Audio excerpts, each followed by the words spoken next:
Yo, what is going on YouTube? Jordy here with Team Firespin, and I'm going to be discussing my top 5 picks for the best side deck cards of the format. So, as we all know, there's a lot of diversity in this format. Blue Eyes is running around, and there's like PK Fire, all the different pendulum decks such as like Metal Foes or even Magispectors, and there's even the new ABC cards that just recently came out. And the diversity of this format is just incredible, and it means there's a lot of cards that you can side deck for different matchups, but it's also harder to side because there's so many things running around. So let's jump into the list, and I hope you guys enjoy it. If you guys want to leave a like on the video, that would be super cool. And without further ado, let's jump into number 5. So for number 5, we have Cosmic Cyclone. Now, Cosmic Cyclone has seen a lot of play in the competitive scene recently. Just the fact that it doesn't destroy, it banishes a spell or trap on the field for basically 1,000 life points. That's really nothing. And the fact that it's a quick play is extremely helpful in any matchup, any pendulum matchup, or even against floodgates. The matchup against Metal Foes in any deck, this is amazing. Just being able to kind of target whatever they target, if it's a spell or trap, that is. Like if they, for instance, if they go Luster and then they go into a Metal Foe, like they put a Metal Foe in the other scale, and then they like activate Luster's effect and target, you can just chain and banish the target, and then like Luster literally just fizzles. And like just being able to interact with the pendulum matchup in any way, shape, or form, or even for that matter just stopping floodgates, is super viable. This card, like I said, has seen a lot of competitive play, and that is the reason why we put it at number 5.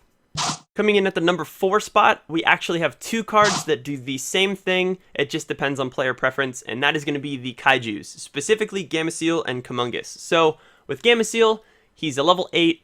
He's very good. He's 2200 attack. You can basically just pop him over any problematic card in the game right now, such as like Beatrice or Spirit Dragon, or even Dragon Buster with the new ABCs. Pop it over it, tribute their monster, and then boom, you can just deal with a 2200 attack that basically is not going to be doing anything for them. On the other side of the spectrum, Kumungus is a level 7 that has 2400 attack. So they both have their ups, they both have their downs. Kumungus is a tiny bit harder to deal with because he's a 24 as opposed to the 22 that Gameciel has, but Gameciel's level helps out Blue Eyes, it helps out DDDs, it allows them to go into rank 8 plays, and for those reasons, you can kind of depict which one you want to play, and that's why I mentioned player preference. But basically, if you have a hard matchup against Blue Eyes, you want to play Kumungus. If you have an easier matchup against Blue Eyes, you want to play Gameciel, just because Gameciel is a little easier to kill, and basically you just get rid of all the problematic cards and just run over the Kaijus. So that is the reason why we put them at number 4. For the number 3 spot, we actually put Vanity's Fiend. Now, Vanity's Fiend has always been a very good card. It's been sided for years, pretty much since BAs became a thing. This has been seeing play in the side decks. This card is phenomenal. It has taken the format. It actually is a very problematic card, and a lot of people don't main deck and out to this card. And that is one of the reasons why this card is so strong and so powerful and so high up on this list, is because people are starting to change their main decks to kind of counteract the fact that they could potentially run into a Vanity's Fiend. I've seen people playing like Quaking Mirror Force or even like Floodgate Trap Hole in the main deck specifically to out this card.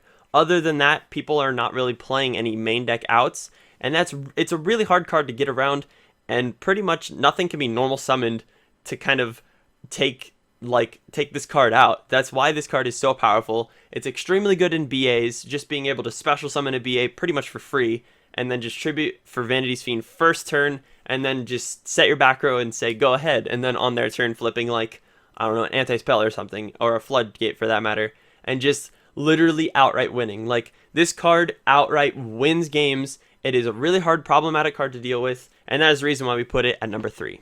Number 2 on the list, as you guys might have guessed, it was pretty high up there, is going to be Anti-Spell Fragrance. Now this card, as we've seen since Pendulums became a thing, this card's price is spiked up, this card's playability is spiked up, and just so many people are playing this card on the side. People are even playing this card in the main, to be honest. But basically, you just flip this card on a Pendulum deck, you flip this card on Blue Eyes, you can flip this card on pretty much anything that relies on spell and traps. This card kind of hurts ABCs. This card hurts a very wide spectrum of decks. It hurts anything pendulum, so like I said, Metal Foes, or even Magispectors, or even Pepe that's running around. This card just hurts so much, and it's basically one of the best floodgates in the game. Any deck can really play it. It can hurt you if you're playing Pendulums, so you're not going to want to play it if you're playing like Metal Foes. But other than that, pretty much any deck can play this. I've seen like BA players maining this. I've seen ABC decks maining this just to counter the ABCs or even counter Metal Foes and stuff like that. So this card is extremely powerful. Like I said, it's almost kind of the same concept as Vandy's Fiend. This card can literally outright win games if you flip this card basically first turn. If you open this card in your opening hand going first, you make a monster, make a big beater, whatever you got to do, set this card, and then on their turn flip this card, not even knowing what you're playing against. It hurts pretty much every meta deck. And if it doesn't hurt them, it's an easy side out card. So this card is extremely good, and that is the reason why we put it at number 2.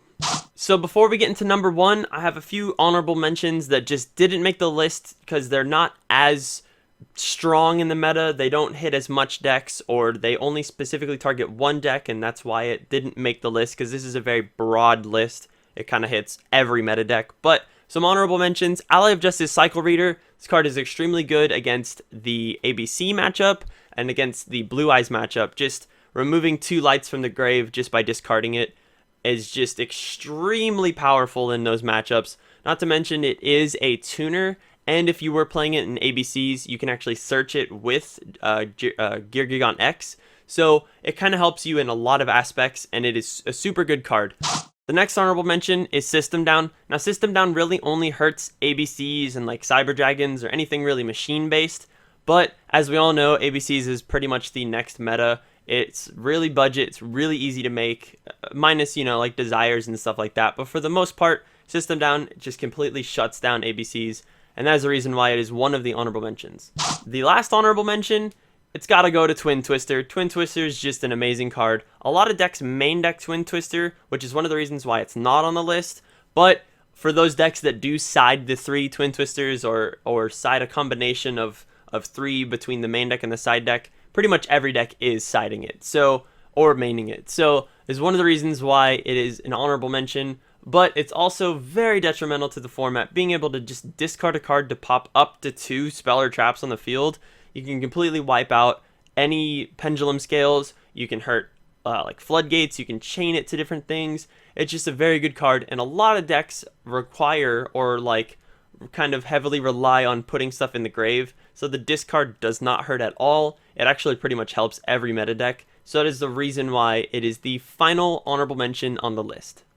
And finally, coming in at number 1, if you haven't guessed it by now, it has to go to Ghost Reaper and Winter Cherries. This card absolutely dominates any meta deck right now. Just being able to play this in the side deck, or even the main deck for that matter. A lot of people have been maining this at 3, and just completely just outright removing Dante, or outright removing Spirit Reaper or Spirit Dragon, or even outright removing like Buster Dragon or Dragon Buster in ABCs, or anything for that matter, Omega, or even Tree Toad when that comes out, are I guess totally awesome. It's just an amazing card. It absolutely shuts down the extra deck, and for a lot of decks, when you kill their main go-to card in the extra, they really don't have a follow-up play. Like if you activate this turn 1 against PK Fire and just outright remove Dante, they don't really have a good first turn play to go into. Like I guess you could go into Break Sword or something, but it's not as good as getting your engine starter, your combo piece. It also shuts down Beatrice and shuts down the Pilgrim Dante or Virgil or any combination of the two, like simply because you're removing Dante. Like they can't go into Beatrice, they can't get their play going. They just outright can't do anything in Burning Abyss. Now, if you hit Spirit Reap or Spirit Dragon, that also is going to hinder the Blue Eyes matchup like extremely. And even ABCs, like I said, with Dragon Buster, you remove Dragon Buster, like if you're playing the mirror match and you remove Dragon Buster, you pretty much win. They can't do anything against you. Like you just put your own Dragon Buster on board and you're just like, okay, you don't have any outs to me, so I'm just gonna continuously hit you for 3k. So it's just this card is absolutely phenomenal. It is taking the format by storm, and it is just such a great card. Like I said, I've seen a lot of people maining this, or citing this, or even maining this, and it's just, you need to play this card coming up, especially since Totally Awesome is coming out. This card hands down just wins you so many, it gives you so much advantage and just wins you so many games. So that is the reason why we put it at number 1.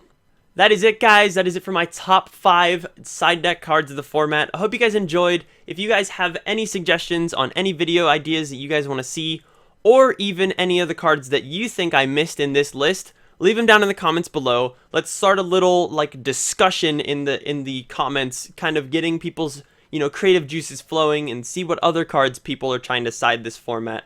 I know a lot of people are having trouble with side decks.